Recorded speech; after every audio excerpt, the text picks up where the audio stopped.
जय हिंद साथियों, मैं अनिल कुमार फिर से अपने यूट्यूब चैनल में आप लोगों का स्वागत करता हूं। दोस्तों, आज के सेशन का मेरा जो टॉपिक है वह आपको 12वीं बिहार बोर्ड 2023 में पूछे गए जो आपको हिस्ट्री का प्रश्न है उसका हम लोग क्या करेंगे, एनालिसिस करेंगे। तो इस टॉपिक के अंतर्गत हम लोग क्या किए थे कि आपको 1 से लेके 80 तक के जो प्रश्न है उसका हम लोग एनालिसिस किए थे पिछले 4 क्लासों में। आज हम लोग क्या करेंगे कि 81 से लेके जो आपको 100 तक के प्रश्न है उसका हम लोग एनालिसिस करेंगे। तो अगर आप लोग 2023 के जो आपको हिस्ट्री का सॉल्यूशन क्वेश्चन है अगर आप उसे नहीं देखे हैं तो आप हमारे चैनल के प्लेलिस्ट में जाएंगे और आप उसे देख लेंगे। तो चलिए साथियों, आज के इस सेशन को शुरू करते हैं। तो देखिए, 81 नंबर प्रश्न आपका क्या कह रहा है कि मोहनजोदड़ो किस नदी के किनारे जो है वो आपको स्थित है। देखिए, ऑप्शन ए कह रहा है Ravi, option B Sindhu, option C Beas और ऑप्शन डी जो कह रहा है वो आपको सतलज। तो इसका सही आंसर जो हो जाएगा ना साथियों, वो आपको क्या हो जाएगा, सिंधु। यानी कि मोहनजोदड़ो जो है वो आपको किस नदी के किनारे स्थित है, तो क्या कहेंगे जानते हैं, तो वो आपको सिंधु नदी के किनारे जो है वो आपको स्थित है। फिर यहाँ से कभी कभी क्वेश्चन पूछ लिया जाता है कि मोहनजोदड़ो जो है वो किस भाषा का शब्द है। तो साथियों याद रखिएगा, मोहनजोदड़ो जो है ना वो आपको सिंधी भाषा का शब्द है। किस भाषा का शब्द है, सिंधी भाषा का। और सिंधी भाषा में मोहनजोदड़ो का जो अर्थ होता है ना वो होता है आपको मृतकों का टीला। क्या होता है, मृतकों का टीला। तो आपके बोर्ड एग्जाम में प्रश्न ऐसे पूछा जाएगा कि बताइए मोहनजोदड़ो का जो अर्थ होता है वो क्या होता है, क्या कहिएगा, मृतकों का टीला। मोहनजोदड़ो जो है किस भाषा का शब्द है, तो क्या कहेंगे, फारसी भाषा का शब्द है। फिर यहाँ से एक बात आती है कि मोहनजोदड़ो की जो खोज हुई थी वो आपको किस वर्ष हुई थी, ठीक है ना।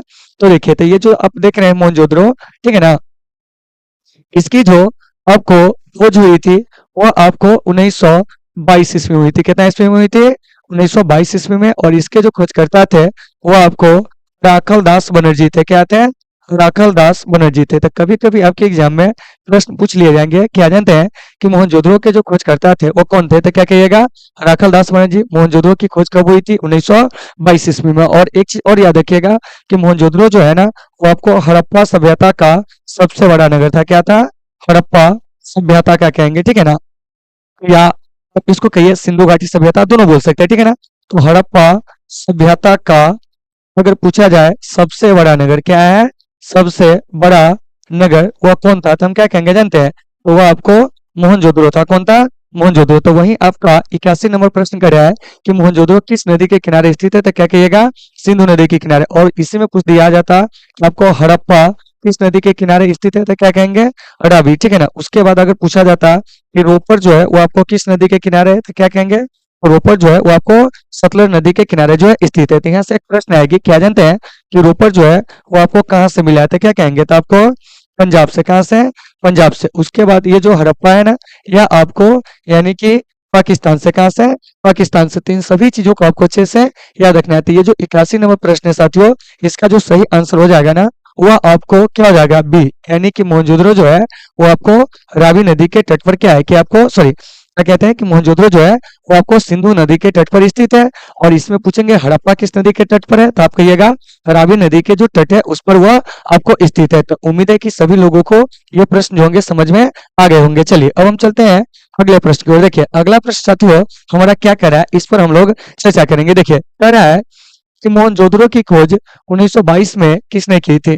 ऑप्शन ए कह रहा है आपको दयाराम सैनी, ऑप्शन बी राखल दास बनर्जी, उसके बाद आपको माधव स्वरूप वत्स और ऑप्शन डी कह रहा है रंगनाथ राव। तो देखिए, तो ये जो मोहनजोदड़ो है इसकी खोज जो किए थे वो आपको कौन जानते हैं, राखल दास बनर्जी ने। और कब किए थे जानते हैं, तो वो आपको 1922 ईस्वी में। तो इन चीजों को अच्छे से आपको याद रखना है। और मोहनजोदड़ो है क्या, तो कहेंगे सिंधु घाटी सभ्यता का सबसे बड़ा क्या है, कि आपको नगर है। तो देखिए, ये जो देख रहे हैं राखल दास बनर्जी, इन्होंने क्या किए थे जानते हैं, कि आपको मोहनजोदड़ो क्या कहेंगे, मोहनजोदड़ो की क्या किए थे, कि आपको खोज किए थे। और इधर जो दयाराम सैनी है इन्होंने 1921 ईस्वी में क्या किए थे, तो आपको हड़प्पा की खोज किए थे। तो देखिए, तो ये जो आप देख रहे हैं हड़प्पा और मोहनजोदड़ो, ठीक है ना, यह हड़प्पा सभ्यता का प्रारंभिक खोजा गया क्या था, कि आपको नगर था, ठीक है ना। तो इन चीजों को आपको अच्छे से याद रखना है। तो ये जो आप हड़प्पा देख रहे हैं ये आपको रावी नदी के तट पर मिला है, जबकि इधर जो मोहनजोदड़ो देख रहे हैं यह आपको सिंधु नदी के तट पर मिला है। तो इन चीजों को भी आपको अच्छे से याद रखना है। तो वहीं आपका प्रश्न कर रहा है कि मोहनजोदड़ो की खोज 1922 में किसने किया था। तो साथियों मोहनजोदड़ो की खोज जो है 1922 में वह आपको राखल दास बनर्जी ने किया था, जबकि हड़प्पा की खोज कहेंगे दयाराम सैनी ने किया था। तो इन सभी चीजों को अच्छे से याद रखना है। तो 82 नंबर प्रश्न का जो सही आंसर हो जाएगा ना वह आपको बी हो जाएगा। क्या हो जाएगा, बी हो जाएगा। तो उम्मीद है कि सभी साथियों को ये सारे प्रश्न जो होंगे वो आपको समझ में आ गए होंगे। चलिए अब हम चलते हैं अगले प्रश्न की ओर। देखिए अगला प्रश्न साथियों क्या कह रहा है कि कालीबंगा जो है कहाँ स्थित है, ठीक है ना।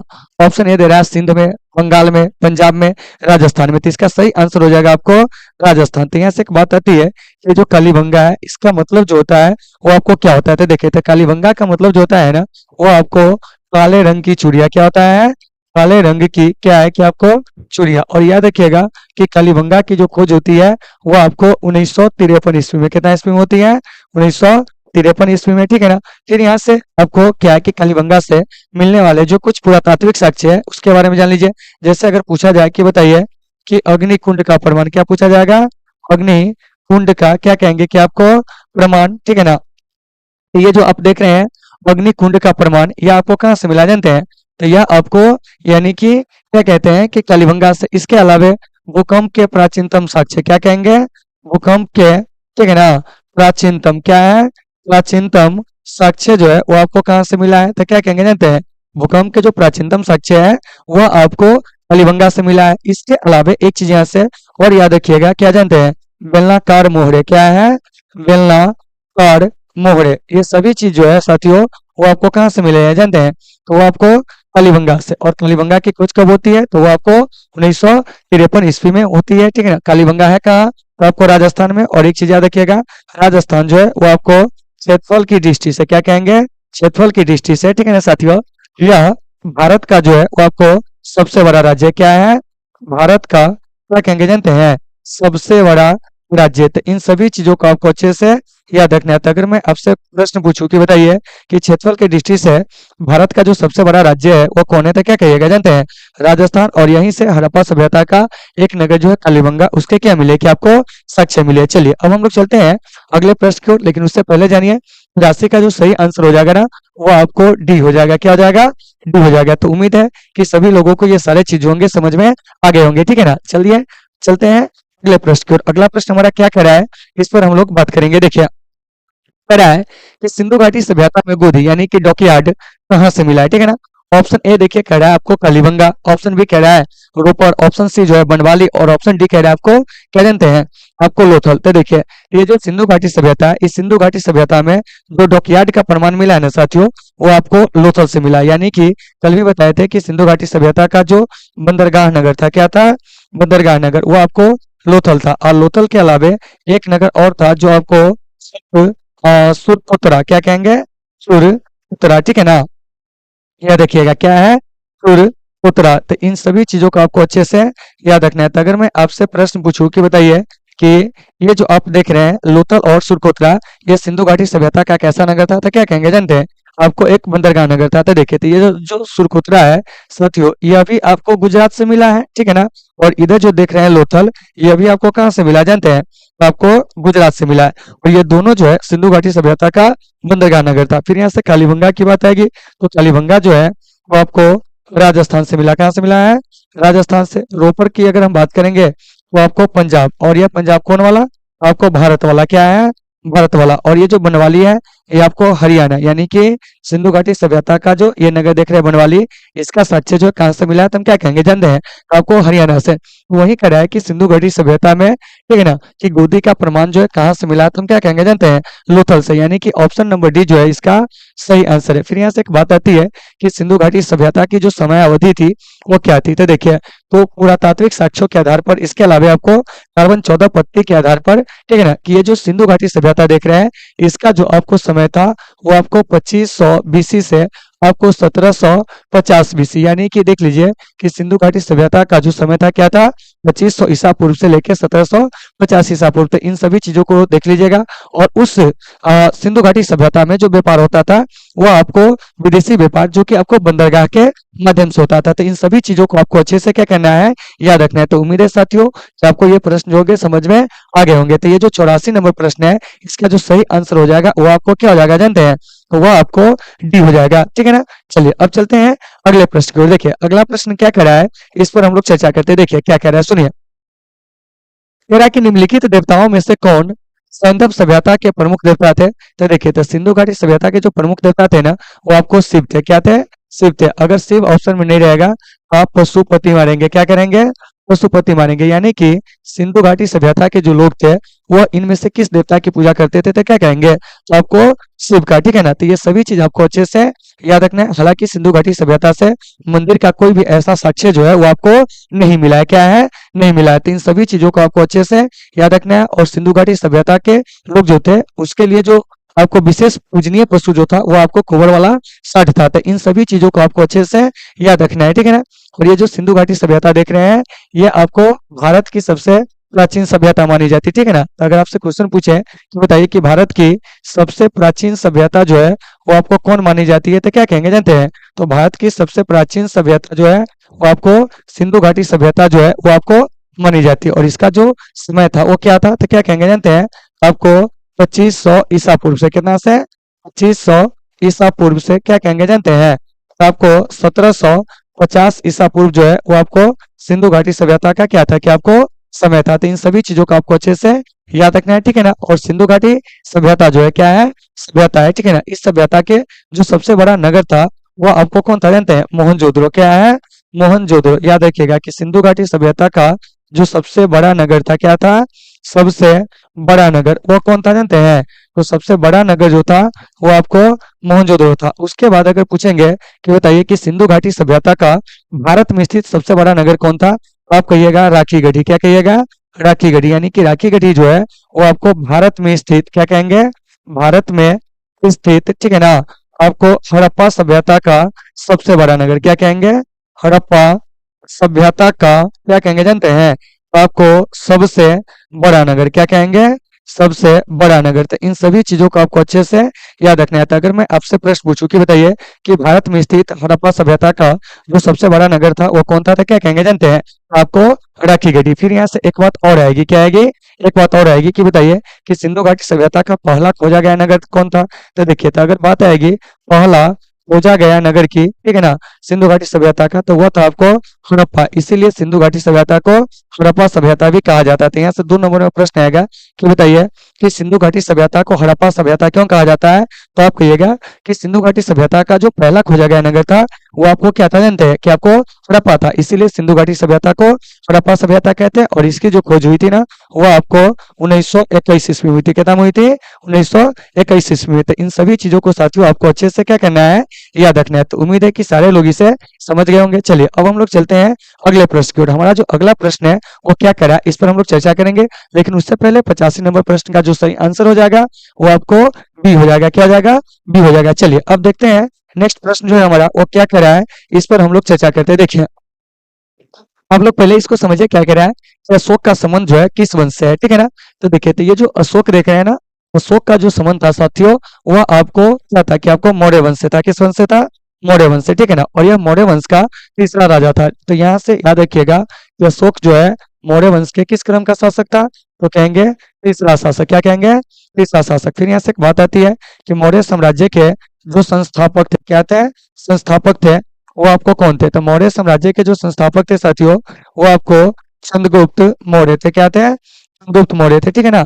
और चंद्रगुप्त मौर्य ने 322 ईसा पूर्व में इस वंश की क्या करती है, कि आपको स्थापना करते हैं, ठीक है ना। किसके सहयोग से, तो चाणक्य के सहयोग से। और यह वंश जो होता है आपको 185 ईसा पूर्व तक जो होता है वो आपको शासन करता है। 3 चीजों को याद रखना है। दूसरी बात कि मौर्य साम्राज्य की जो राजधानी थी, क्या थी, राजधानी, वो आपको कहाँ थी, तो मौर्य साम्राज्य की जो राजधानी थी साथियों वो आपको पाटलिपुत्र थी। कहाँ थे, पाटलिपुत्र थी। तो इन सभी चीजों को आपको अच्छे से याद रखना है। तो अगर मैं आपसे प्रश्न पूछूं कि मौर्य साम्राज्य की जो राजधानी थी वो कहाँ थी, तो क्या कहेंगे जानते हैं, पाटलिपुत्र। और मौर्य साम्राज्य के संस्थापक कौन थे, तो क्या कहेंगे, चंद्रगुप्त मौर्य। और मौर्य साम्राज्य की स्थापना कब होती है, 322 ईसा पूर्व में। और मौर्य साम्राज्य का अंत जो होता है वो आपको 185 ईसा पूर्व में। तो मौर्य साम्राज्य के कम से कम 3 शासकों का नाम जो है आपको याद रखना है। एक सबसे पहले संस्थापक जो कि आपको चंद्रगुप्त मौर्य, क्या है, चंद्रगुप्त मौर्य, इनका नाम जो है आपको याद रखना है। चलिए दूसरा जो है इनके उत्तराधिकारी जिनका नाम है आपको क्या जानते हैं, तो आपको बिंदुसार, क्या है, बिंदुसार। तो इनको भी आपको याद रखना है कि दूसरा जो शासक था वो कौन था, तो आपको बिंदुसार। और तीसरा शासक जो है मौर्य वंश का वो कौन है, अशोक। तो इन सभी चीजों को आपको अच्छे से याद रखना है। तो फिर यहाँ से एक प्रश्न आएगी कि बताइए कि मौर्य साम्राज्य के जो अंतिम शासक थे वह आपको कौन थे। तो साथियों याद रखिएगा कि मौर्य साम्राज्य का जो आपको अंतिम शासक था ना वो आपको वृहद्रथ था। कौन था, वृहद्रथ था। तो इन चीजों को आपको अच्छे से याद रखना है। तो अगर मैं आपसे क्वेश्चन पूछूं कि मौर्य साम्राज्य का अंतिम शासक कौन था, तो क्या कहिएगा? वृषध्वज, ठीक है ना। तो यहाँ से बहुत सारे क्वेश्चन आपके एग्जाम में आएंगे, जिससे आप लोग अच्छे से देख लेंगे, ठीक है ना। फिर यहाँ से एक चीज और आएंगे, क्या जानते हैं कि चंद्रगुप्त मौर्य का शासनकाल जो था वो आपको कब से कब तक था? तो देखिए, तो चंद्रगुप्त मौर्य का शासनकाल 322 से 298 ईसा पूर्व था। फिर बिंदुसार का 298 ईसा पूर्व से आपको 273 ईसा पूर्व, फिर अशोक का 273 से 236 ईसा पूर्व। तो इन सभी चीजों को आपको अच्छे से याद रखना है। तो ये जो देख रहे हैं 86 नंबर प्रश्न, इसका सही आंसर जो हो जाएगा ना, वो आपको डी हो जाएगा। क्या हो जाएगा? डी हो जाएगा। तो उम्मीद है कि आपको ये सभी चीजें होंगे साथियों समझ में आ गए होंगे। चलिए अब हम चलते हैं यहाँ से अगले प्रश्न को। देखिए अगला प्रश्न हमारा क्या कह रहा है, इस पर हम लोग चर्चा करेंगे। देखिए सुनिए, कह रहा है कि मेगास्थनीज भारत में किसके दरबार में आया था? तो देखिए चंद्रगुप्त मौर्य, ठीक है ना, बिंदुसार, अशोक, उसके बाद कौन है जानते हैं? आपको कनिष्क। तो ये जो देख रहे हैं मेगास्थनीज, ये आपको यूनान का राजदूत था। कहाँ का राजदूत था? यूनान का क्या था कि आपको राजदूत था। और ये किसका राजदूत था जानते हैं? तो यह आपको सेल्यूकस निकेटर का, किसका था? सेल्यूकस निकेटर का जो था वो आपको राजदूत था। तो कभी कभी क्वेश्चन पूछ लिया जाता है कि मेगास्थनीज जो था वो किसका राजदूत था, तो आप क्या कहिएगा? सेल्यूकस निकेटर का राजदूत था, ठीक है ना।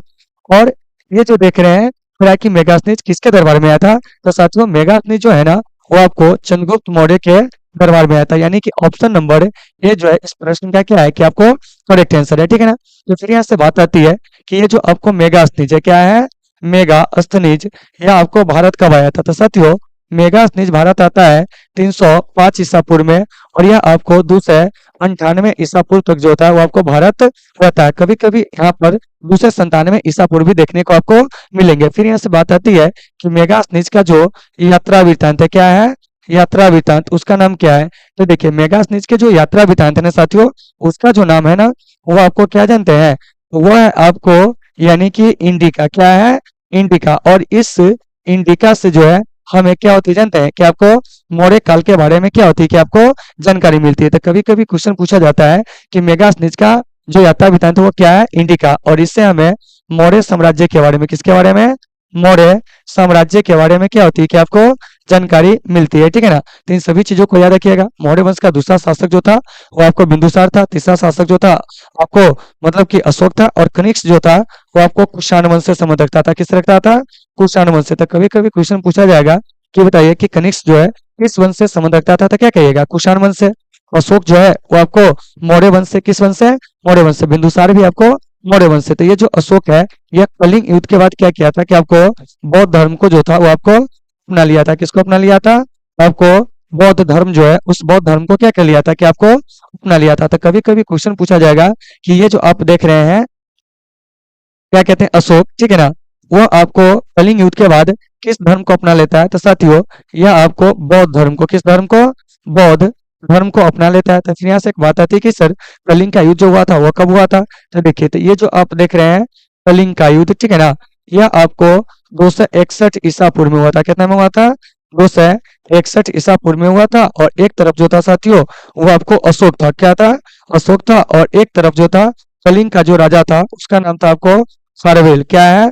खारवेल। तो इन्हीं दोनों के बीच में जो था वो आपको कलिंग का युद्ध हुआ था। इस युद्ध में अशोक जो है युद्ध को जीत जाता है। और उसके बाद जो होता है वो आपको क्या कहता है जानते हैं कि इस युद्ध में हुए भीषण रक्तपात को देखकर उसका जो कठोर हृदय होता है वो आपको बदल जाता है। और उसके बाद वो क्या करता है जानते हैं कि आपको बौद्ध धर्म को जो होता है वो आपको अपना लेता है। तो उम्मीद है कि सारे साथियों को ये सभी चीज जो होंगे समझ में आ गए होंगे। तो 87 का जो सही आंसर होगा वो आपको क्या हो जाएगा? तो वो आपको ए हो जाएगा, ठीक है ना। तो यहाँ से जो भी चीज आपको एनालिसिस करके बताया जा रहा है आप उन चीजों को क्या करेंगे कि बढ़िया से याद रखेंगे। चलिए चलते हैं अगले प्रश्न की ओर। देखिए अगला प्रश्न क्या कह रहा है साथियों, महाभाष्य के लेखक जो है वो आपको कौन है? यही प्रश्न पूछा जा रहा है। तो देखिए महाभाष्य के जो लेखक है वो कौन है, यह प्रश्न आपसे पूछा जा रहा है। देखिए ऑप्शन ए कह रहा है कौटिल्य, कालिदास, हरिसेन, पतंजलि। तो देखिए महाभाष्य जो लिखा गया है ना वो आपको पतंजलि के द्वारा। तो यहाँ से याद रखिएगा कि महाभाष्य कौन लिखा है, तो क्या कहेंगे? पतंजलि। उसके बाद है आपको हरिसेन। क्या है? हरिसेन। तो यह आपको समुद्रगुप्त का क्या था कि आपको दरबारी कवि था। क्या था? दरबारी कवि था। इसे याद रखिएगा, ठीक है ना। तो कभी कभी प्रश्न पूछ लिया जाएगा कि हरिसेन किसके दरबार में रहते थे, तो क्या कहेंगे जानते हैं? समुद्रगुप्त के दरबार में। उसके बाद है आपको कालिदास। तो कालिदास को भारत का क्या कहते हैं जानते हैं? आपको शेक्सपियर कहते हैं। क्या कहते हैं? भारत का शेक्सपियर कहते हैं। इन्होंने भी बहुत सारे ग्रंथों को लिखे थे। कौटिल्य के द्वारा लिखा गया ग्रंथ जो है वो आपको अर्थशास्त्र है। क्या है? अर्थशास्त्र। तो देखिए, तो यहाँ से हम लोग टू द पॉइंट आते हैं। क्या कि महाभाष्य के लेखक जो थे वह कौन थे, तो हम क्या कहेंगे जानते हैं? तो वह आपको पतंजलि थे। और ये जो पतंजलि थे वो आपको पुष्यमित शुंग के क्या थे कि आपको पुरोहित थे, यानी कि शुंग वंश के जो शासक थे पुष्यमित शुंग, उसी के ये क्या थे कि आपको पुरोहित थे। तो इन सभी चीजों को अच्छे से याद रखना है। और कालिदास जो थे, ठीक है ना, वह चंद्रगुप्त द्वितीय के नवरत्नों में से क्या थे कि आपको एक थे। और कौटिल्य जो थे, ठीक है ना, या इन्हीं का नाम जो है आपको विष्णुगुप्त क्या है, विष्णुगुप्त, ठीक है ना। तो इन सभी चीजों को आपको याद रखिएगा, कौटिल्य कहिए तब, या विष्णुगुप्त कहिए तब, या आपको चाणक्य कहिए तब, ये सभी जो थे एक ही व्यक्ति का क्या है कि आपको नाम है। और इन्हीं के सहयोग से क्या हुआ था कि आपको मौर्य वंश की क्या होती है कि आपको स्थापना होती है। तो इन सभी चीजों को साथियों आपको अच्छे से क्या करना है कि आपको याद रखना है। तो 88 नंबर प्रश्न का जो सही आंसर हो जाएगा ना, वो आपको क्या हो जाएगा जानते हैं? तो वो आपको डी हो जाएगा। यानी कि पतंजलि जो है महाभाष्य को लिखा था। समुद्रगुप्त के दरबार में कौन रहते थे? हरिसेन। भारत का शेक्सपियर किन्हें कहते हैं? कालिदास को, ठीक है ना। अर्थशास्त्र के जो लेखक है वो आपको कौन है? तो वो आपको यानी कि कौटिल्य। और याद रखिएगा कि कौटिल्य का ही जो अन्य नाम है क्या है? अन्य नाम। देखिए याद रखिएगा कि अगर आपसे क्वेश्चन पूछा जाए कौटिल्य क्या है? कौटिल्य, ठीक है ना। चाणक्य क्या है? चाणक्य, ठीक है ना। या क्वेश्चन पूछा जाए आपसे विष्णुगुप्त क्या है? विष्णुगुप्त, ठीक है ना। तो ये सभी जो है वो आपको क्या है जानते हैं कि आपको एक ही शासक का जो है वो आपको क्या है कि आपको नाम है। तो इन सभी चीजों को आपको अच्छे से क्या करना है, याद रखना है। तो कभी कभी ऑप्शन में आपको कौटिल्य भी रहेगा, चाणक्य भी रहेगा, या आपको विष्णुगुप्त भी दिया जा सकता है, ठीक है ना। तो इन सभी चीजों को साथियों आपको अच्छे से याद रखना है। तो ये जो 88 नंबर प्रश्न है ना, इसका सही आंसर डी हो जाएगा। और ये जो कौटिल्य था वो कौन था? तो क्या कहेंगे जानते हैं? ये आपको यानी कि चंद्रगुप्त मौर्य के गुरु थे। और इन्हीं के सहयोग से मौर्य वंश की जो होती है वो आपको स्थापना होती है, ठीक है ना। तो इन सभी चीजों को आपको अच्छे से देख लेना है। तो ये जो 88 नंबर प्रश्न है उसका सही आंसर डी हो जाएगा। चलिए चलते हैं अगले प्रश्न की ओर। देखिए अगला प्रश्न साथियों क्या कह रहा है, इस पर हम लोग चर्चा करेंगे। देखिए कह रहा है कि प्रयाग प्रशस्ति का संबंध जो है किस गुप्त शासक से है। तो देखिए, तो इसमें जो भी शासक दिया गया है ना वो आपको गुप्त वंश का ही है, ठीक है ना। तो देखिए प्रयाग प्रशस्ति का जो संबंध है ना वो आपको समुद्रगुप्त से है, ठीक है ना। तो ये जो प्रयाग प्रशस्ति स्तंभ लेख है इसको जो लिखवाया था कौन जानते हैं? तो आपको हरिसेन। और प्रयाग प्रशस्ति जो अभिलेख है यह आपको किस भाषा में लिखे गए थे जानते हैं? तो आपको संस्कृत भाषा में। तो देखिए यहाँ पे चंद्रगुप्त प्रथम दिया हुआ है। तो चंद्रगुप्त प्रथम जो थे ना यह आपको गुप्त वंश के वास्तविक संस्थापक थे। क्या थे? गुप्त वंश के वास्तविक संस्थापक थे। कभी कभी क्वेश्चन पूछ लिया जाएगा कि बताइए कि गुप्त वंश के वास्तविक संस्थापक जो थे वो आपको कौन थे? तो क्या कहेंगे? चंद्रगुप्त प्रथम। क्या है? चंद्रगुप्त प्रथम। उसके बाद है चंद्रगुप्त प्रथम के शासन काल को भी आप क्या कर सकते हैं? याद रख सकते हैं। क्या है? याद रख सकते हैं। तो यहाँ से क्वेश्चन पूछा जाएगा कि बताइए कि चंद्रगुप्त प्रथम जो है वो आपको जो राजा बनता है वो आपको कब बनता है? यहाँ देखिए इसको हटा दीजिए, ठीक है ना। चंद्रगुप्त मौर्य नहीं रहेगा, चंद्रगुप्त प्रथम दे दीजिए, ठीक है, ताकि यहाँ से आपको गुप्त वंश जो है वो आपको अच्छे से क्लियर हो जाएंगे। समुद्रगुप्त, इन्हें हम लोग भारत का क्या कहते हैं जानते हैं? आपको नेपोलियन कहते हैं। क्या कहते हैं? नेपोलियन कहते हैं, ठीक है ना। तो इन सभी चीजों को आपको अच्छे से याद रखना है, ठीक है ना। उसके बाद है आपको स्कंदगुप्त। तो ये भी आपको गुप्त वंश का ही क्या था कि आपको शासक था, ठीक है ना। जो कि भीतरी स्तंभ लेख जो था वो आपको इसका जो है आपको मतलब इसके बारे में आपको जानकारी देती है। मतलब कि स्कंदगुप्त के बारे में जो हमें जानकारी मिलती है वो आपको भीतरी स्तंभ लेख से। किससे मिलती है? भीतरी स्तंभ लेख से, ठीक है ना।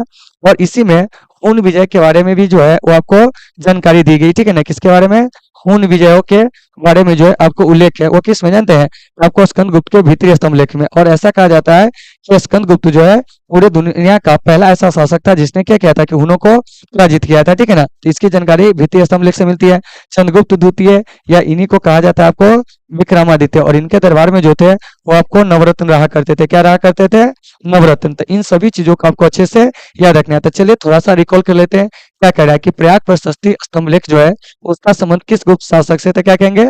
समुद्रगुप्त से। आज समुद्रगुप्त को हम लोग क्या कहते हैं? तो भारत का नेपोलियन कहते हैं, ठीक है ना। फिर यहाँ से एक बात आएगी कि गुप्त वंश का जो वास्तविक संस्थापक था कौन था? तो चंद्रगुप्त प्रथम। तो यहाँ से क्वेश्चन आ जाएंगे कि बताइए कि गुप्त वंश का संस्थापक कौन था? तो देखिए, तो गुप्त वंश का जो संस्थापक था ना वो आपको श्रीगुप्त था। कौन था? श्रीगुप्त। देखिए वास्तविक संस्थापक की बात आएगी तब चंद्रगुप्त प्रथम। अगर सीधे संस्थापक की बात आएगी तो क्या कहिएगा जानते हैं? तो वो आपको श्रीगुप्त। तो उम्मीद है कि सभी साथियों को ये सारे चीजें होंगे वो आपको समझ में आ गए होंगे, ठीक है ना। तो उम्मीद है कि आप लोगों को ये सारा का सारा जो ऑप्शन एनालिसिस किए हैं वो भी समझ में आते होंगे, ठीक है ना। अगर आपको दिक्कत होती है तो आप लोग कमेंट करके बताएंगे। तो ये जो 89 नंबर प्रश्न देख रहे हैं, इसका सही आंसर जो हो जाएगा वो आपको बी हो जाएगा। क्या हो जाएगा? बी हो जाएगा। फिर यहाँ से थोड़ा सा याद रखिएगा कि हुनों को पराजित करने वाला गुप्त शासक कौन था, तो क्या कहिएगा जानते हैं? स्कंदगुप्त। और इसके बारे में हमें जानकारी किससे मिलती है? वो आपको भीतरी स्तंभलेख से, ठीक है ना। चलिए चलते हैं नेक्स्ट प्रश्न की ओर। देखिए साथियों, नेक्स्ट प्रश्न क्या कह रहा है, इस पर हम लोग चर्चा करेंगे। देखिए कह रहा है कि किस शासक को प्रियदर्शी कहा गया था। देखिए प्रियदर्शी जो है ना, वो आपको अशोक को कहा गया, यानी कि देवानंद प्रियदर्शी के नाम से जो है वो आपको अशोक को जानते हैं। और अशोक का शासनकाल जो है 273 ईसा पूर्व से कितना जानते हैं? 236 ईसा पूर्व है, ठीक है ना। लेकिन अशोक का जो राज्याभिषेक होता है वो आपको 269 ईसा पूर्व में जो होता है। अशोक का क्या होता है जानते हैं? तो आपको राज्याभिषेक होता है, ठीक है ना। यानी कि विधिवत रूप से अशोक का जो राज्याभिषेक होता है 269 ईसा पूर्व में।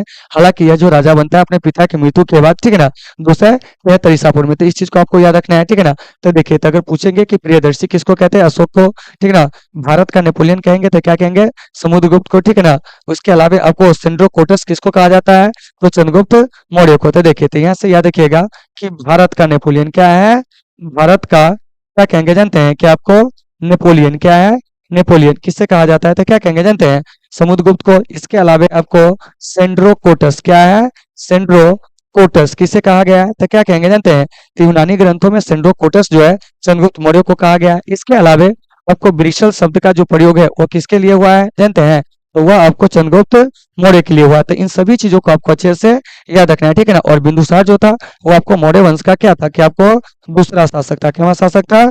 दूसरा शासक था। साथियों याद रखिएगा कि बिंदुसार जो था वो किस वंश का शासक था जानते हैं? आपको मौर्य वंश का। और मौर्य वंश का यह दूसरा शासक था। तो 90 का जो सही आंसर हो जाएगा ना, वो आपको ए हो जाएगा। यानी कि प्रियदर्शी के नाम से किसको जानते हैं? तो क्या कहिएगा? तो वह आपको अशोक को जानते हैं। किसको जानते हैं? अशोक को। तो उम्मीद है कि सारे चीज आपको समझ में आ गए होंगे। चलिए अब चलते हैं अगले प्रश्न की ओर। देखिए तो अगला प्रश्न हमारा क्या कह रहा है, इस पर हम लोग चर्चा करेंगे। देखिए कह रहा है, क्या जानते हैं कि 1857 के विद्रोह को किसने राष्ट्रीय विद्रोह जो है वो आपको कहा था? देखिए तो ऑप्शन ए दे रहा है कार्ल मार्क्स, ठीक है ना। उसके बाद है आपको लॉरेंस, उसके बाद है आपको सावरकर, डी कह रहा है इनमें से कोई नहीं। तो देखिए तो सबसे पहले जान लीजिए कि 1857 के गदर को जो क्रांति कहे थे वो आपको कार्ल मार्क्स। कौन कहते हैं? क्रांति कहे थे आपको कार्ल मार्क्स। उसके बाद है आपको बी सावरकर ने प्रथम स्वतंत्रता संग्राम कहा था। क्या कहा था? प्रथम स्वतंत्रता क्या कहेंगे जानते हैं? तो आपको संग्राम कहा था। क्या कहा था? संग्राम कहा था। तो अगर मैं आपसे क्वेश्चन पूछूं कि बताइए कि 1857 के सिपाही विद्रोह को, ठीक है ना, तो आपको प्रथम स्वतंत्रता संग्राम जो कहा था कौन कहा था? तो क्या कहिएगा जानते हैं? तो आपको बी सावरकर ने कहा था। कौन कहा था? बी सावरकर ने। तो इन चीजों को आपको अच्छे से याद रखना है। उसके बाद ये जो लॉरेंस है, इस लॉरेंस ने इसे क्या कहा था जानते हैं? तो आपको राष्ट्रीय विद्रोह कहा था। क्या कहा था? राष्ट्रीय विद्रोह। तो उम्मीद है साथियों कि सारे लोगों को ये सभी चीज होंगे समझ में आ गए होंगे। तो वही कह रहा है कि 1857 के विद्रोह को किसने राष्ट्रीय विद्रोह कहा? तुम क्या कहेंगे जानते हैं? तो आपको लॉरेंस ने, ठीक है ना। यानी कि ऑप्शन नंबर बी जो है इसका सही है। तो फिर यहाँ से क्वेश्चन पूछा जाएगा कि 1857 के सिपाही विद्रोह के समय जो था, ठीक है ना, वो आपको ब्रिटेन के प्रधानमंत्री जो थे कौन थे? तो वह आपको लॉर्ड क्या कहेंगे? लॉर्ड, ठीक है ना, आपको पामर वेस्टर्न थे। कौन थे? लॉर्ड पामर वेस्टर्न थे। ये आपको ब्रिटिश प्रधानमंत्री थे, ठीक है ना। क्या थे? ब्रिटिश पीएम थे। जबकि भारत के अगर मतलब गवर्नर जनरल पूछा जाए, ठीक है ना, उस समय कौन था? तो वह आपको लॉर्ड कैनिंग था। कौन था? लॉर्ड कैनिंग था। तो साथियों इन सभी चीजों को आपको अच्छे से याद रखना है। तो अगर मैं आपसे क्वेश्चन पूछूं कि बताइए कि 1857 के विद्रोह के समय जो ब्रिटेन के प्रधानमंत्री थे कौन थे? Lord Palmerston. जबकि आपको भारत के जो गवर्नर जनरल थे वो कौन थे? तो लॉर्ड कैनिंग थे। और 1857 का सिपाही विद्रोह जो है डेट के साथ कब शुरू हुआ था? तो आपको 10 मई 1857 को। और कहाँ से शुरू हुआ था जानते हैं? तो ये आपको मेरठ से। कहाँ से? मेरठ से। तो इन सभी चीजों को आपको अच्छे से याद रखना है, ठीक है ना। तो 91 नंबर प्रश्न का सही आंसर जो जाएगा वो आपको बी हो जाएगा। यानी कि 1857 के सिपाही विद्रोह को राष्ट्रीय विद्रोह जो कहा था वो आपको कौन कहा था जानते हैं? तो वो आपको लॉरेंस ने कहा था। तो उम्मीद है कि सारे चीज आपको समझ में आ गए होंगे। चलिए अब हम चलते हैं अगले प्रश्न की ओर। देखिए अगला प्रश्न क्या कह रहा है? बीबी घर कत्लेआम जो है वो आपको कहाँ हुआ था? देखिए कह रहा है आपको झांसी में, कानपुर में, सागर में, लखनऊ में। तो इसका सही आंसर हो जाएगा आपको क्या जानते हैं? आपको कानपुर में। क्या हो जाएगा? कानपुर में, ठीक है ना। वहीं आपको पूछेंगे कि आपको झोकन बाग हत्याकांड क्या पूछेंगे? झोकन बाग हत्याकांड कहाँ हुआ था? अब आप कहिएगा आप झांसी में, क्या कहेंगे, झांसी में। जबकि बीबी घर कत्लेआम कहेंगे तो आपको कानपुर में। और कानपुर में जो 1857 के सिपाही विद्रोह का नेतृत्व किए थे वो आपको नाना साहब, कौन कहते हैं, नाना साहब, ठीक है ना। तो इन चीजों को भी आपको अच्छे से याद रखना है। तो प्रश्न पूछा जाता है कि बताइए कि कानपुर में 1857 के सिपाही विद्रोह का नेतृत्व जो है कौन किया था, तो क्या कहिएगा, नाना साहब, ठीक है ना। और तात्या टोपे, क्या कहेंगे आपको, तात्या टोपे ने क्या किया था कि आपको कानपुर से 1857 के सिपाही विद्रोह का नेतृत्व किए थे। वहीं आपको झांसी से 1857 के सिपाही विद्रोह का नेतृत्व कहेंगे तो आपको रानी लक्ष्मीबाई, क्या कहेंगे, रानी लक्ष्मीबाई, ठीक है ना। और सागर से कहेंगे तो आपको शेख रमजान, क्या कहेंगे, शेख रमजान ने 1857 के सिपाही विद्रोह का नेतृत्व किया था। वहीं आपको लखनऊ से कहेंगे तो आपको बेगम हजरत महल, क्या कहेंगे, बेगम हजरत महल ने क्या किया था कि आपको, यानी कि लखनऊ से 1857 के सिपाही विद्रोह का नेतृत्व किया था। इसके अलावा आपको ब्रिटिश कादिर जो थे इनके साथ थे। हालांकि 1857 के सिपाही विद्रोह के बाद क्या होता है, बेगम हजरत महल और आपको नाना साहब जो होते हैं वो आपको नेपाल भाग जाते हैं। तो वहीं आपका प्रश्न कर रहा है कि बीबी घर, ठीक है ना, कत्लेआम कहाँ हुआ था, तो आप क्या कहिएगा, कानपुर में। यानी कि 92 का सही आंसर जो हो जाएगा साथियों वो आपको बी हो जाएगा, क्या हो जाएगा, बी हो जाएगा। तो उम्मीद है कि सारे लोगों को ये सभी चीजें होंगे समझ में आ गए होंगे। चलिए अब हम चलते हैं अगले प्रश्न की ओर। और आप लोगों को समझ में आ रही है या नहीं आ रही है, आप कमेंट करके बताओगे। देखो जब तक नहीं बताओगे, जब तक क्या होगा कि हम आपकी समस्या का जो है समाधान नहीं कर पाएंगे, पहला चीज, ठीक है ना। तो चलिए थोड़ा सा देख लेते हैं अगले प्रश्न को, ठीक है ना। देखिए मस्ती मस्ती में पढ़ना है। देखिए पढ़ाई को ना कभी भी प्रेशर लेकर जो है नहीं पढ़ना है, एकदम समझिए कि पढ़ाई से ज्यादा आसान कुछ ही दुनिया में है ही नहीं, ठीक है ना। तो बस आप इसको एक मस्ती में पढ़िए, ठीक है ना। ये नहीं कि हाँ हमें इतने नंबर लाने हैं, ठीक है ना। बस आप एक अपना जो है 100% दीजिए, 100% दीजिए, जो आना होगा वो तो आएगा ही, ठीक है ना। देखिए क्या कह रहा है, सुनिए।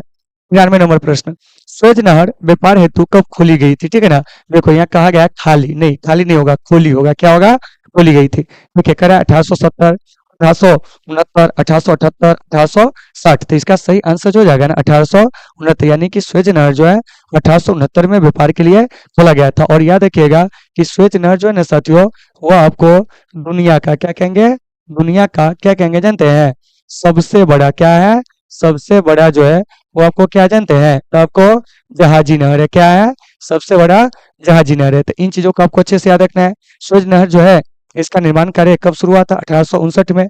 यह बनकर कब तैयार हुआ था, 1869 में। तो इस बात को आपको याद रखना है। स्वेज नहर क्या, अगर हम राष्ट्रीयकरण की बात करेंगे, क्या करेंगे, राष्ट्रीयकरण की बात, तो देखिए स्वेज नहर का राष्ट्रीयकरण 1956 में हुआ था कर्नल नासिर के द्वारा। और स्वेज नहर पर जो एकाधिकार है ना वो आपको इजिप्ट का यानी कि मिस्र का है, किसका है, मिस्र का। और यह दुनिया का सबसे बड़ा क्या है, तो आपको जहाजी नहर है, ठीक है ना। तो इन चीजों को अच्छे से याद रखना है। तो वही कह रहा है कि स्वेज नहर व्यापार हेतु कब खोली गई थी, तो क्या कहिएगा 1869 में। यानी कि ऑप्शन नंबर जो बी है इसका क्या है कि आपको सही आंसर है, ठीक है ना। तो इन चीजों को आपको अच्छे से देख लेना है, ठीक है ना।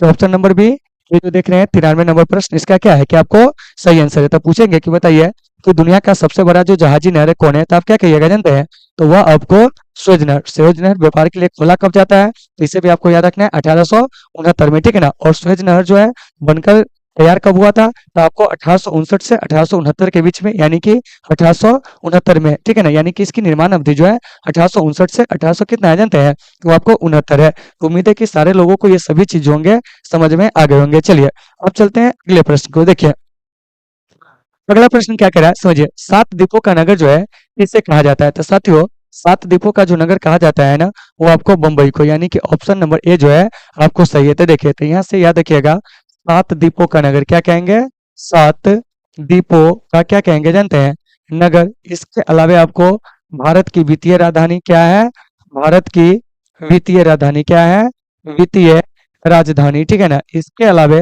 भारत का प्रवेश द्वार क्या कहेंगे, भारत का, ठीक है ना, प्रवेश द्वार क्या है, प्रवेश द्वार किसे कहा जाता है। तो देखिए तो भारत का प्रवेश द्वार जो है, ठीक है ना, वो आपको जो कहा जाता है किससे जानते हैं, तो वो आपको मुंबई को, किसको कहा जाता है, मुंबई को। तो इन चीजों को याद रखना है। तो ऑप्शन नंबर ए जो है इसका सही है। देखिए क्या कह रहा है कि सात द्वीपों का नगर किसे कहा जाता है, तो आंसर क्या हो जाएगा आपको मुंबई। उसके बाद कलकत्ता जो है, कलकत्ता को हम लोग डायमंड क्या है, डायमंड हर्बर के नाम से क्या करते हैं कि आपको जानते हैं, इसे आपको याद रखना है।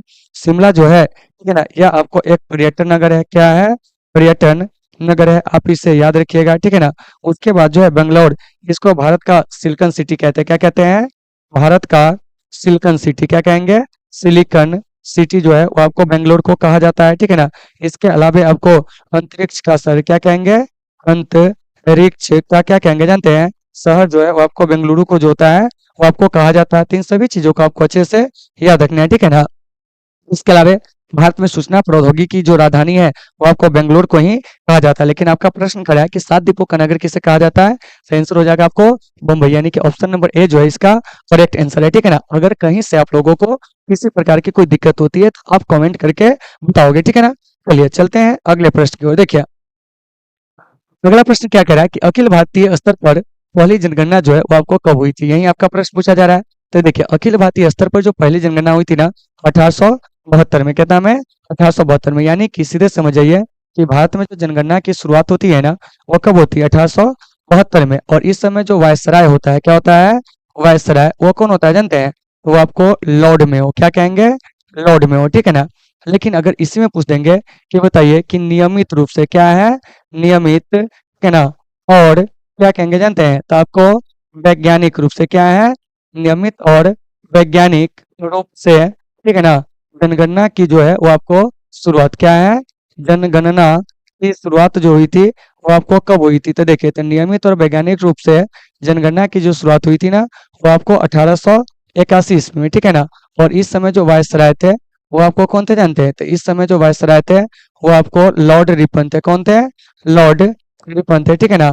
और यहाँ से एक चीज आपको और याद रखना है कि भारत में जो जनगणना होती है वो कितने वर्ष पर होती है जानते हैं? आपको प्रत्येक 10 वर्ष बाद जो होती है भारत में जनगणना होती थी। यहाँ से इन चीजों को अच्छे से याद रखना है। तो अगर आपके एग्जाम में क्वेश्चन पूछ देगा कि बताइए कि अखिल भारतीय स्तर पर पहली जनगणना कब हुई थी, तो क्या कहिएगा? 1872 में। लेकिन इसी में पूछ देगा कि अखिल भारतीय स्तर पर पहली, ठीक है ना, नियमित और वैज्ञानिक रूप से जो जनगणना हुई थी कब हुई थी? आपको 1881 में। और उस समय वायसराय जो थे लॉर्ड रिपन थे, ठीक है ना। तो यहाँ से कुछ बात याद रखिएगा जनगणना से। जैसे पूछा जाएगा कि भारत में पहली बार जाति आधारित जनगणना कब हुई थी, तो क्या कहिएगा? 1931 में। और दूसरी बार कहेंगे जाति आधारित जनगणना कब हुई थी? तो आपको 2011 में। तो इन चीजों को अच्छे से याद रखना है। दूसरी बात कि आपको जनगणना का महाविभाजक वर्ष किसे कहा जाता है? आपको 1921 को, ठीक है ना। और जनगणना का लघु विभाजक वर्ष किसे कहा जाता है? तो 1951 को। तो याद रहेगा कि जनगणना का महाविभाजक वर्ष 1921 और जनगणना का लघु विभाजक वर्ष 1951, ठीक है ना। चलिए फिर पूछेंगे कि बताइए पहली बार जाति आधारित जनगणना कब हुई थी? 1931 में। दूसरी बार कब हुई थी? 2011 में। तो ऐसे चीजों को भी साथियों आपको अच्छे से याद रखना है। तो ये जो 95 नंबर प्रश्न है ना इसका सही आंसर जो हो जाएगा वो आपको क्या हो जाएगा? बी हो जाएगा। क्या हो जाएगा? बी हो जाएगा। तो उम्मीद है कि सभी लोगों को ये सारे चीजें होंगे समझ में आ गए होंगे। चलिए अब चलते हैं अगले प्रश्न की ओर। देखिए क्या कह रहा है। कोरो या मोरो का नारा किसने दिया था? तो देखिए तो कोरो या मोरो का नारा जो दिए थे वो आपको गांधी जी ने। कब दिए थे? तो याद रखिएगा भारत छोड़ो आंदोलन के समय। कब दिए थे? भारत छोड़ो क्या कहेंगे जानते हैं? आंदोलन के समय। क्या कहेंगे? भारत छोड़ो आंदोलन के समय। तो फिर यहाँ से एक बात आती है कि भारत छोड़ो आंदोलन शुरू कब हुई थी जानते हैं? तो यह आपको 9 अगस्त 1942 को क्या हुई थी कि आपको शुरू हुई थी। और यह आंदोलन 1942 से 1944 ईस्वी तक जो था वो आपको चला था। तो इन सभी चीजों को अच्छे से याद रखना है। और भारत छोड़ो आंदोलन के दौरान क्या है कि कांग्रेस के बड़े नेताओं को गिरफ्तार करने के लिए अंग्रेजी सरकार एक ऑपरेशन चलाया था। इसको आपको याद रखना है। वह है आपको ऑपरेशन जीरो आवर। क्या है? Operation zero hour. तो साथियों इन सभी चीजों को आपको अच्छे से याद रखना है। तो 96 का जो सही आंसर हो जाएगा ना, ठीक है ना, वो आपको क्या हो जाएगा जानते हैं? तो वो आपको ए हो जाएगा। क्या हो जाएगा? ए हो जाएगा। तो उम्मीद है कि सारे लोगों को ये सभी चीजें होंगे वो आपको समझ में आ गए होंगे, ठीक है ना। चलिए अब चलते हैं अगले प्रश्न की ओर। देखिए अगला प्रश्न क्या कह रहा है इस पर हम लोग चर्चा करेंगे। देखिए कह रहा है कि दांडी यात्रा का नेतृत्व किसने किया था? तो देखिए दांडी यात्रा जो है इसका नेतृत्व जो किए थे गांधी जी। क्या है? गांधी जी। तो यहाँ से एक बात आती है कि दांडी यात्रा कब तक चली थी? तो याद रखिएगा 12 मार्च 1930 से क्या है आपको 6 अप्रैल, क्या है 9 अप्रैल, ठीक है ना, 1930 तक जो है वो आपको दांडी यात्रा जो थी आपको चली थी। यानी कि 24 दिन, क्या है 24 दिन जो थी वो आपको चली थी। देखिए और बीपीएससी के एग्जाम में ये हाल के वर्षों में पूछा गया था कि दांडी यात्रा जो है कितने दिन चली थी। तो क्या कहिएगा? 24 दिन। कब से कब तक? तो 12 मार्च 1930 से 6 अप्रैल 1900 कितना तक जानते हैं कि आपको 30 तक। और दांडी यात्रा के दौरान गांधी जी क्या कहते हैं कि नमक कानून को 6 अप्रैल 1930 को क्या कहते हैं कि आपको तोड़ते हैं। और उसके बाद जो होते हैं ये क्या करते हैं जानते हैं?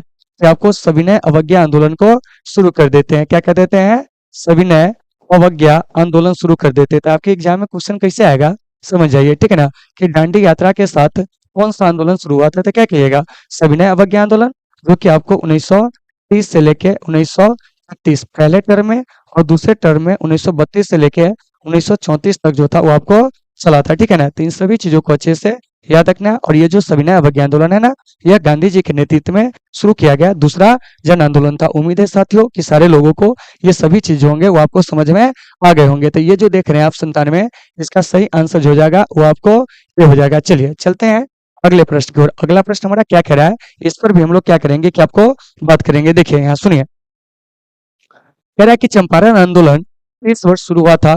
तो देखिए, तो चंपारण आंदोलन का इसमें जो है कोई ऑप्शन जो है दिया ही नहीं है, ठीक है ना। तो देखिए एक ऑप्शन को हम यहाँ से हटा देते हैं। तो देखिए चंपारण आंदोलन 1930 के जगह पे हम 1917 कर दिए। तो आप लोग को समझ में आ गया होगा, इसका सही आंसर जो हो जाएगा वो आपको बी हो जाएगा। क्या हो जाएगा? बी हो जाएगा। यानी कि चंपारण सत्याग्रह कब चला था बताइए तो?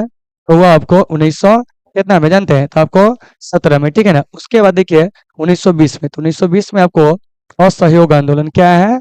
असहयोग आंदोलन जो था वो आपको क्या हुआ था जानते हैं? तो आपको शुरू हुआ था। क्या हुआ था? शुरू हुआ था। तो अगर मैं आपसे क्वेश्चन पूछूं कि असहयोग आंदोलन कब शुरू हुआ था, तो क्या कहिएगा? 1920 में। 19 हाँ देखिए यहाँ पर भी 1920 जो है वो आपको दिया गया है, ठीक है ना।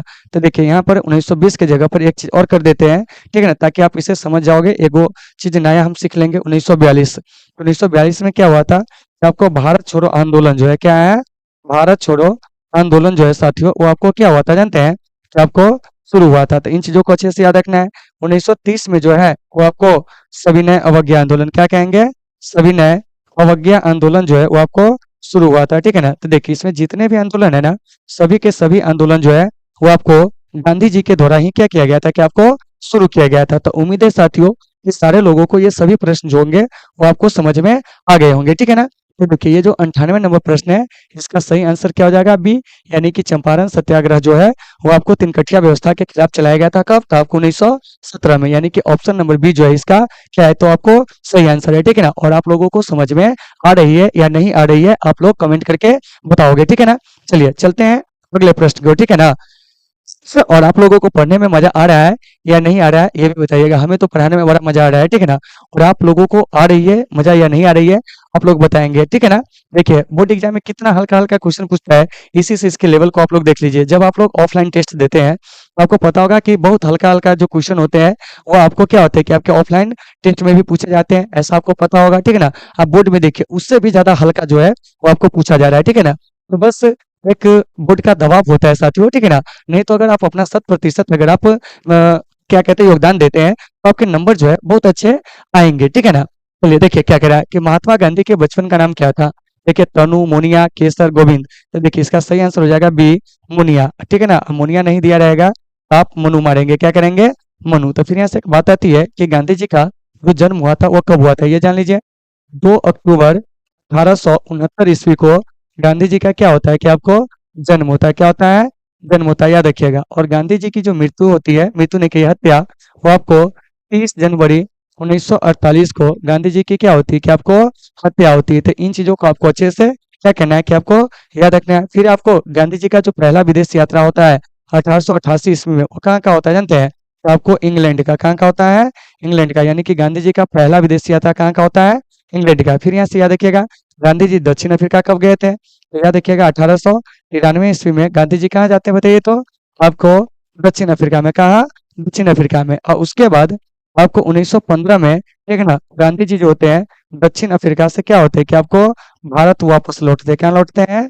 दक्षिण अफ्रीका से भारत जो होते हैं वो आपको वापस लौटे। तो देखिए तो इसमें कुछ डेट था जिसको बता दिए, आप इसे देख लीजिएगा, ठीक है ना। फिलहाल अगर गांधी जी के बारे में आपको बहुत कुछ जानना है तो हमारे चैनल के जो आपको प्ले लिस्ट होंगे, ठीक है ना, वहां पे जाइएगा और आपको 13वां लेसन जो है उसे खोल कर देखिएगा। गांधी जी के बारे में आपको काफी अच्छे से जो है सारी चीजों को जो है आपको जानकारियां जो है वो आपको दी गई है, आप वहां से देख लेंगे। तो वही कह रहा है कि महात्मा गांधी के बचपन का नाम क्या था, तो याद रखिएगा महात्मा गांधी के बचपन का नाम जो था मुनिया का है, मुनिया। अगर मुनिया ऑप्शन में नहीं रहेगा तो आप क्या मारोगे जानते हैं? मनु। क्या मारेंगे?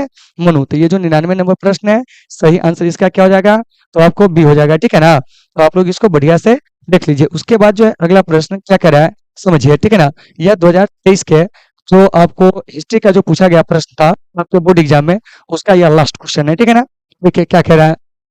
गांधी जी ने असहयोग आंदोलन किस वर्ष आरंभ किया था? तो देखिए, तो गांधी जी ने असहयोग आंदोलन जो आरंभ किए थे ना 1900 कितना में जानते हैं? तो आपको 20 में 1 अगस्त, ठीक है ना, याद रखिएगा 1 अगस्त 1920 को यह आंदोलन क्या होता है कि आपको शुरू होता है, और 12 फरवरी 1922 को जो होता है इस आंदोलन को क्या होता है गांधी जी के द्वारा जो होता है वो आपको वापस ले लिया जाता है जालियांवाला, और सॉरी क्या कहते हैं कि चौरी चौरा कांड के कारण, ठीक है ना। तो देखिए, तीन चीजों को आपको अच्छे से याद रखना है। और गांधी जी के द्वारा शुरू किया गया ये आपको क्या था जानते हैं कि पहला जन आंदोलन था। क्या था? पहला जन आंदोलन था। और गांधी जी इसी आंदोलन के दौरान क्या करते हैं कि आपको कैसर ए हिंद की उपाधि को क्या करते हैं कि आपको लौटा देते। तो याद रखिएगा कि कैसर ए हिंद की उपाधि को जो है गांधी जी जो है कब लौटा देते हैं जानते हैं? तो आपको असहयोग आंदोलन के दौरान। और कैसर ए हिंद की उपाधि जो है गांधी जी को अंग्रेज सरकार के द्वारा कब दिया जाता है? तो आपको 1915 ईस्वी में किस लिए जानते हैं? प्रथम विश्व युद्ध में सहयोग करने के कारण। तो इन सभी चीजों को याद रखिएगा। तो देखिए 1920 में असहयोग आंदोलन शुरू हुआ था। असहयोग आंदोलन को वापस कब ले लिया जाता है? 1922 में। 1930 में कौन आंदोलन शुरू हुआ था? आपको सविनय अवज्ञा आंदोलन। क्या है? सविनय अवज्ञा आंदोलन कहेंगे। क्या कहेंगे? सविनय अवज्ञा आंदोलन, ठीक है ना। देखिए बार बार अगर एक चीज को आप रिकॉल करते हैं तो इससे आपको बेनिफिट होगा, ठीक है ना। तो देखिए सविनय अवज्ञा जो आंदोलन है क्या है? सविनय अवज्ञा आंदोलन। ये आपको कब शुरू किया जाता है जानते हैं? तो आपको 1900 कितना में जानते हैं? तो आपको 30 में। तो इन चीजों को आपको अच्छे से याद रखना है, ठीक है ना। उसके बाद है 1942 में। तो 1942 में जो साथियों भारत छोड़ो आंदोलन जो है वो आपको क्या होता है कि आपको शुरू होता है। तो देखिए, तो इन सभी चीजों को अच्छे से याद रखना है। तो प्रश्न पूछेंगे कि भारत छोड़ो आंदोलन कब शुरू हुआ था? 1942 में। और मतलब सविनय अवज्ञा आंदोलन कब शुरू हुआ था? 1930 में, ठीक है ना। असहयोग आंदोलन कब शुरू हुआ था? 1920 में। इसे वापस कब ले लिया जाता है? 1922 में। गांधी जी को केसरी हिंद को उपाधि अंग्रेज सरकार कब दिया था? 1915 में। तो इन सभी चीजों को साथियों आपको अच्छे से देख लेना है। तो वहीं आपका 100 नंबर प्रश्न करा है कि गांधी ने असहयोग आंदोलन किस वर्ष आरंभ किया था? तो क्या कहेंगे जानते हैं? 1900 कितना में जानते हैं? तो आपको 20 में, ठीक है ना। यानी कि ऑप्शन नंबर ए जो है इसका करेक्ट आंसर है, ठीक है ना।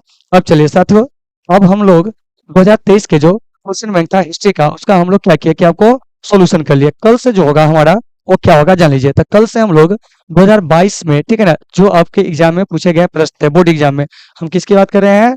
आपको बोर्ड एग्जाम, ठीक है ना, 2022 में हिस्ट्री का जो प्रश्न पूछा गया था ना, किसका? हिस्ट्री का। उसका हम लोग कल से क्या करेंगे साथियों कि आपको एनालिसिस करेंगे, ठीक है ना। तो 2023 के ये सारे प्रश्न जो है वो आपको हो चुके हैं। और एक जरूरी सूचना है कि साथियों अगर आप लोगों को वीडियो अच्छी लगती हो तो आप लोग अपने दोस्तों में भी क्या करेंगे कि आपको शेयर करेंगे। क्या होगा कि इससे जैसे ही वीडियो की व्यूज बढ़ेगी हम आपके लिए बेहतर से बेहतर जो है कंटेंट लेकर क्या करेंगे कि आपको आएंगे, ठीक है ना। और वीडियो अच्छी लगती हो तो आप इसे लाइक भी करेंगे, ठीक है ना। तो देखिए, तो कल से क्या करना है यह देखिएगा, हिस्ट्री 2022 क्वेश्चन बैंक का जो सोल्यूशन होगा वो आपको शुरू होगा। और आप लोगों को क्लास कैसी लग रही है इसके बारे में भी आप अपना महत्वपूर्ण सुझाव जो है हमें देंगे। तो चलिए साथियों, आज की इस सेशन को हम लोग यहीं पे विराम देते हैं। मिलेंगे फिर आपसे कल एक बेहतर क्लास के साथ। जब तक के लिए आप सभी साथियों से सुविधा, take care all of you.